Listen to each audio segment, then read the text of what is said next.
Το εγχείρημα ονομάστηκε κοινωνική κουζίνα, αν και το ζητούμενο δεν ήταν να σιτιστούν οι άποροι, αλλά να αναβιώσει η συντροφικότητα και ο παλιότερος τρόπος ζωής στις συνοικίες της Αθήνας. Και να μας θεωρούν ως πολιτική παρέμβαση το σπανακόριζο στους αστέγους. Μια παρέα στις γειτονιές μας όπου η ανθρωπιά πάνω απ' όλα και η στήριξη ο ένας με τον άλλον θα κλιμακωθεί, θα καλλιεργηθεί. Το έχουμε χάσει αυτό το κομμάτι μας. Οι άνθρωποι σήμερα δεν επικοινωνούν, είναι κλεισμένοι στα σπίτια τους μέσα σε ένα κλίμα φόβου και ανασφάλειας. Αλλά ποιος από εσάς θα έβγαινε πρώτη μούρη στο διαδίκτυο ή σε οποιαδήποτε και να πει: κοιτάξτε να δείτε, εγώ τους δίνω σπανακόριζο. Αν είναι δυνατόν, πόσο διαστραμμένος πρέπει να είσαι.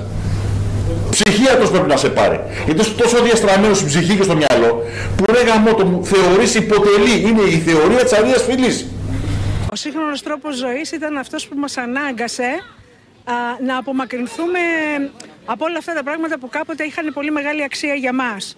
Η γειτονιά έχει γίνει πλέον απρόσωπη, το lifestyle ήταν αυτό το οποίο μας αλλίωσε πραγματικά και σήμερα στις ημέρες αυτές της κρίσης νιώθουμε ακόμα μεγαλύτερη την ανάγκη να ξανάρθουμε κοντά ο ένας με τον άλλον, να επικοινωνήσουμε, να μοιραστούμε τον πόνο μας, τη χαρά μας και το φαγητό ήταν κάτι που ανέκαθεν εμάς τους Έλληνες μας ένωνε.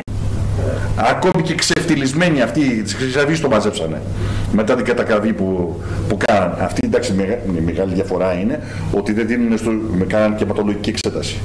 Τι αίμα, σε ελληνικό έτσι. Ξέρετε ποιο το ελληνικό είναι το κόκκινο με αποχρώσεις μπλου. Αυτό είναι το ελληνικό έτσι. Ενώ είμαστε να ντρεπόμαστε.